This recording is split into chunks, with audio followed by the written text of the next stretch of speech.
Аузубиллахи минаш-шайтанир-раджим. Бисмиллахир-рахманир-рахим. Алхамдулиллах, уссалату вассаламу аля расулиллах, амма бад. Саламу алейкум ва рахматуллахи ва баракатух. Урматтуу мусулман бир туугандар. Биз өзүбүздүн баягы эле долбоорубузду улантабыз.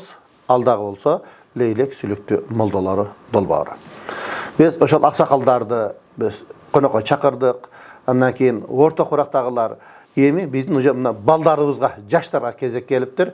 Кудай буйрса бир аз күндө ошо неберелерибизди дагы Кудай буйрса чакырып баштайбыз деген үмүттөбүз, Кудайга шүгүр. Анда биздин бүгүнкү коногубуз муфтиятта барыңдар белгилүү ошо колл-центр деп ачылды. Ошол кимде кандай суроо болсо, фатва бөлүмү мындайча айтканда. Кандай диний маселелер болсо, ошол жерде телефону бар, WhatsApp аркылуу сураса болот, барып сураса болот. Ошол жердин кызматчысы Доорон үкәбизди чакырдык. Анда азыркы сөздү өзүнөрө. Салам алейкум. Алейкум салам ва рахматуллах. Кош келипсиң улум. Бизден эфирге. Анда сен биринчи өзүңдү тааныштырып кетсең. Атың, атаңдын аты, канчанчы жылгы болосуң, лейлектин кайсы айылынан, андан ошо ичкиликтердин кайсы уруусунан болосуң. Ошону тааныштырып кетсең. Рахмат, Алла разы болсун. Биринчи кезекте баарыңыздарга ассаламу алейкум ва рахматуллахи ва баракатух. Жана бардык көрөрмандарга, бардык мусулман журтчулукка. Биздин атыбыз ошол Дооронбек болот. Фамилиябыз Айнидин уулу Дооронбек. Ошо өзүбүз туулган жылыбыз 1997-жылы. Лейлек районунун Катыран айылында туулганбыз. Ошол атабыз жөнөкөй ушундай жаран. Туулган жылыбыз ошо 97-жыл. Уруубуз Ават уруусунан болот. Ават урус, ичкиликтердин Ават. Ават уруусунан. Мында кийинки суроого өтө берели. Доорон, сен ошол дини жолдо, жолсо ошол дини илимге кызыгууң качан башталган, кантип дини илимге окуп калдың?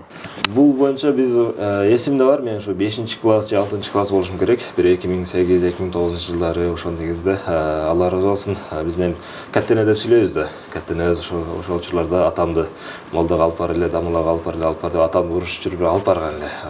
Атама бир машинеси салып, айылда ошо дамылабыз бар, Молла Мамасаль деген дамыла. Ал кишинен билесиздер, ошо Сфарадан, Молла Сами дамылардан ошол жактан окуп чыккан өтө чоң бир алымдардын бирөөсү. Ошол кишиге алып барып тапшырды. Атабыз тапшыргандан кийин билесиз, аякта баргандан кийин башында эле муалим санында баштап ошол жакта ошол устаздын колунда Кудайга шүгүр бир канча китептерди окудук. Бир башында эле муалим саныны бүттүк. Муалим санын бүткөндөн кийин баягы бизде окула турган Хафтияк китеп. Ал боюнча да окутту. Анан жанагындай эски түркчө жазуу менен баягы Чагатай тилиндеги Ибадат Исламия деген китеп. Устаз Абал. Устаз Абал ошол китептерди баштапкы эмелер кызыгуубуз менен ошол устазыбыздан башталган, Алла разы болсун. Устазыбыз Кудайга шүгүр. Ошо мектепте жанаша, параллельно окуган. Жанаша, ооба. Биз мектепке барат элек. Түштөн эртең менен окучубуз. Мектептен келип, анан кийин дагы устазга барып сабак тапшырып, күндөгү процесс мына ушундай эме болгон. Эми албетте бул жакта илим алганыбызга ата-энебиз дагы чоң бир өбөлгө. Атабыздын бир ошол эмеси бизге болгон үстүбүздөн контрол болду. Көзөмөлдө келип, мектепке бардыңбы, келдиңби, бияка молдого сабакка бардыңбы, келдиңби, мына ушундай. Негизинен кызыгуу мына ошол жактан башталган. Кудайга шүгүр, устазда ошол башталгыч китептерди окудук. Кызыгыбыз мына ошондон башталды. Андан кийин эле ушул медресеге тапшырабыз, кызыгуу пайда болуп, анан медресеге Бишкек шаарындагы Көлмө медресесине ошол жакка келип, ал жакта 2013-жылдан же 2020-жылга чейин ошол жакта окуп, ошол жакта аяктадык устаз. Анан бул жерде ошол окуганда баягы атам бир себепчи болду, ошол көзөмөлчү болду деп атпайсыңбы? Ошондо сабак окуганда баягы кыйынчылык же болбосо мындай окубай эле койсомбу деп, же болбосо жок мен окушум керек деген мындай стимулбу же бир ошондой бир кызыктуу окуялар болду беле? Бир аз тоскоолдук болгон учурлар баягы 8-9 класста бир аз чоңоюп, аяк бияк менен аралашып калып, эми ошол учурлар бир аз тоскоолдук болгон. Сабактарды барып албай калып, аяка кетип, бияка кетип, баягы мектепте окуп бүтөр жылдарыбыз же.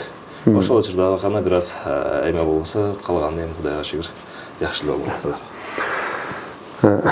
Кыргызстанда эле окудуңбу же чет өлкөгө да чыктыңбы?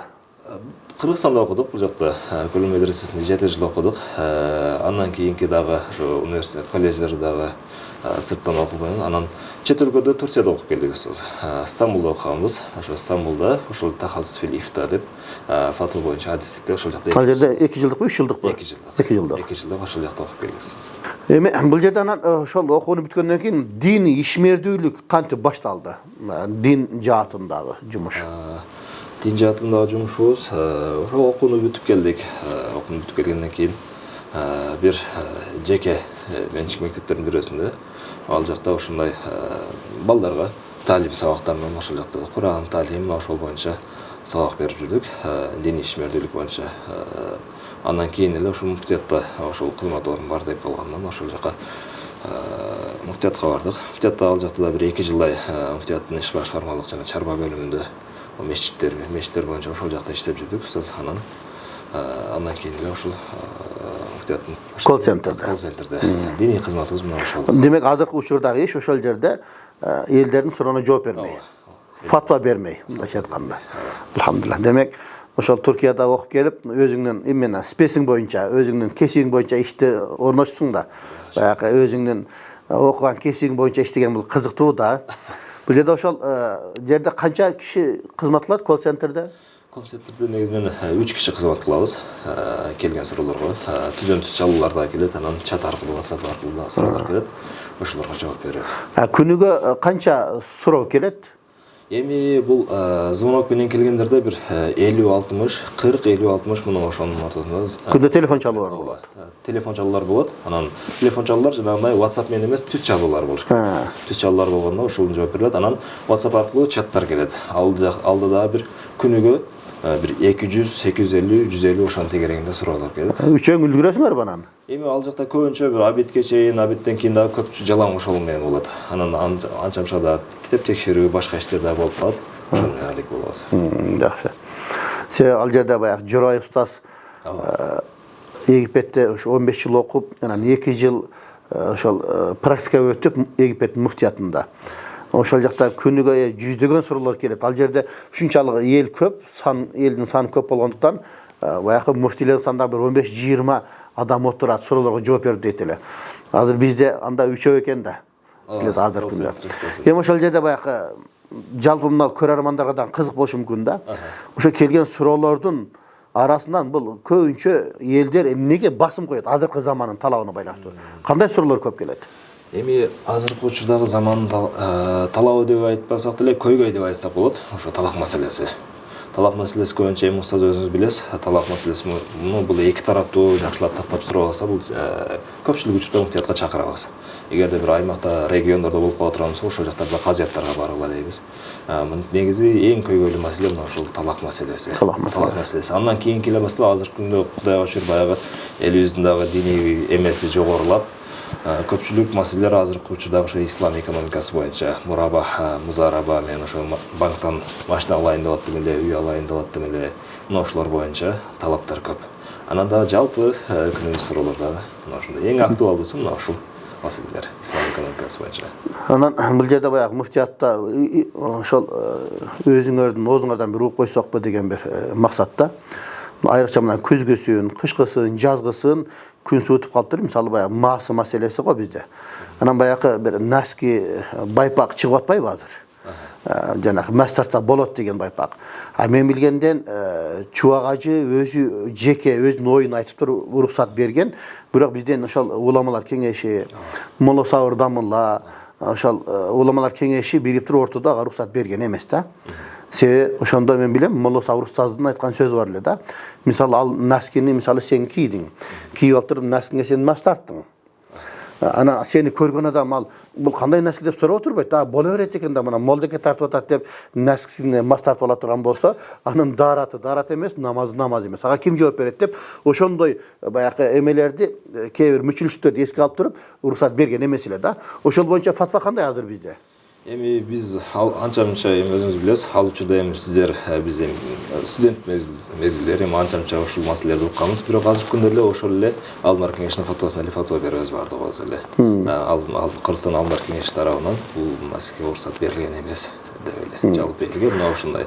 Эми анын маселени түшүнгөн бар экен, түшүнбөгөн бар экен. Эми анын ошол гана фатваны беребиз. Ошол фатва боюнча калды. Себеби бул жерде эме да. Ар ким өзүнүн оюн айтат да. Мисалы Чубак ажы дагы өзүнүн оюн айтты.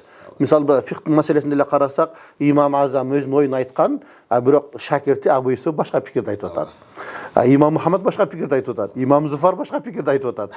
Кээ бир маселеде биз Имам Азамдын эмес, Абу Юсуфтун фатвасын алабыз.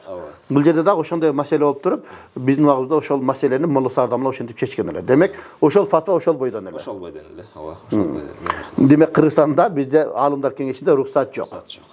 Ал наскиге. Күн азыр суутуп калып, ошол боюнча да суроолор келет. Жакшы болду. Анда туугандар, мына бул жерде баягы фатва маселеси боюнча биз сүйлөп калдык.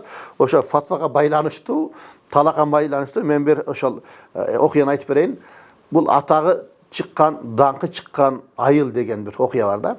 Бир айыл бар экен, ал жерде бүт эле ошол кыянатчылар, жалганчылар, мындайча айтканда, бүт баягы бузулган айыл экен, атагы чыккан дейт да баягы жерде. Анан ошол жердеги айылдагы бир киши эки досун күбө кылыптыр дагы, ошо айылда бирөөгө нике кыйыптыр. Бирок ал жашыруун экен. Күбөлөр бар, шарият боюнча туура эле, бирок элге жарыялаган эмес. Ошол аял менен жашап жүрөт дагы, бир канча убакыт жашагандан кийин анан баягы аял экөө келишпестик болот дагы, талагын баягы үйдөн кууп чыгат. Үйдөн кууп чыкканда анан бир казыга келет. Казыга жанакы аял фатва сурап келет. Фатва сурап келет, жанакы күйөөсүн анан эки күйөөнү кошо алып келсе, бул жерде биз тааныбайбыз деп коет баягыны. Бул аялды биз биринчи жолу көрөбүз. Көрүп атат, тааныбайбыз муну. Бул калп айтып атат дейт. Ошондо жанакы казы жанакы аялды тигилип карап туруптур, көпкө карап турупту да, карындашым, сенин күйөөң ити барбы үйдө? Ит багабы дептир. Багат десе, бир нече ити бар, ошо корооду бакканга ит багат дептир. Эгер ошол иттер күбөлүк өтүп берсе, сен макулсуңбу дептир. Десе, мен макулмун дептир. Анда ошол иттерди күбө кылабыз дептир. Жанакы казы желдеттери менен кошо баягы аялды күбөлөрдү жөнөттүр. Баргыладагы үйүнө барсын, ошол ит бул аялды эгер таанып эркелей турган болсо, демек бул чындап эле ошонун аялы болуп эсептелет. Эгерде тааныбай үрүп куба турган болсо, анда аял жалганчы болот дептир. Жанакы эркек бирде бири-бирине карайт дейт баягы жерде.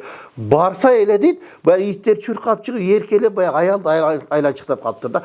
Болду анда, силер жалганчы экенсиңер, баягы аялдын сөзү чын экен деп элдерди жыйнап туруп, жанакы жалган сүйлөгөндүгү үчүн эки күбөгө камчы урдурган экен да баягы жерде. Көрбөйсүздөр туугандар. Демек, бул фатва маселеси өтө орчундуу маселе.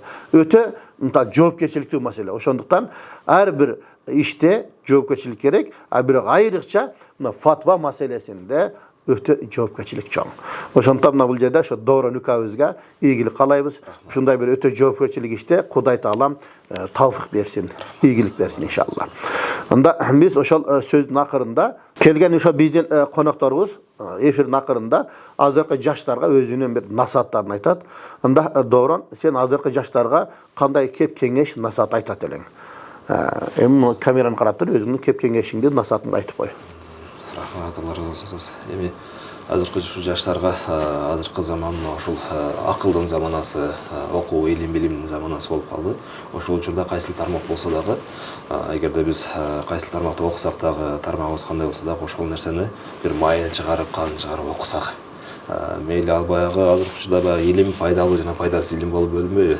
Эми кайсы бир бир адам мисалы IT тармагында болсун, же болбосо башка бир экономика тармагында болсо деле ошол иште жакшылап майын чыгарып, жакшылап окуй турган болсо, ошол илим менен, билим менен ошо элге, жерге, ошо динибизге бир пайдасын жеткизе турган болсо, иншалла мына ошол алган илими буюрса пайдалуу болуп, жараткан Аллана да бир өзүнүн бир даражасы көтөрүлсө экен деген ошол маани. Эми жалпыбызга тиешелүү бул шарият окуйбузбу, башка багыттагы илимдерди окуйбузбу, ошол илимибизде эң пухта болсок, иншалла ошонун майын чыгарсак, буюрса иншалла мына ошондо келечегибиз, Кыргызстаныбыздын, динибиздин келечеги кең болот деген үмүтүбүз иншалла. Эми жалпы жаштарга насаатыбыз эми окусак бардыгыбыз. Анда ушун менен биздин бүгүнкү эфирди жыйынтыктайбыз. Эфирдин акырында ар бир келген конок бизге бир ошол дуа кылдырабыз. Кана Доорон бир дуа кылсаң. Амин. Алхамдулиллахи раббил аламин. Ва саллату вассаламу аля сайидина Мухаммади ва аля алихи ва сахбихи ажмаин. اللهم إنا نسألك علما نافعا ورزقا واسعا وشفاء من كل داء يا رب العالمين. Мына ушул жерде ушул студияны уюштурган Аллахым, мына ушул устаздарыбызга, мына ушуга себепчи болгон демештерге Аллахым, жалпы ушундай эле ушул элек сүлтү молдолоруна Аллахым бардыгына илимдерине, ушундай эле бар жалпы ишмердиктерине Аллахым өзүң береке бергин Аллахым. Аллахым мына ушул алган илимдерибиз бардыгыбызга дүйнө акыретте пайдалуу кылгын Аллахым. Бардыгыбызды жаман көздөн, жаман сөздөн, курудон, муттан, жалганчалардан, көрө албастыгынан, душмандын кастыгынан өзү сактап Аллахым. Аллахым эч кимибизди бирөөнүн көзүнө, бирөөнүн оозуна, бирөөнүн чөнтөгүн каратканга Аллахым өзүң сактагын я раббал аламин. Аллахумма салли ала сайидина Мухаммадин ва ала алихи ва сахбихи ажмаин. Алхамдулиллахи раббил аламин.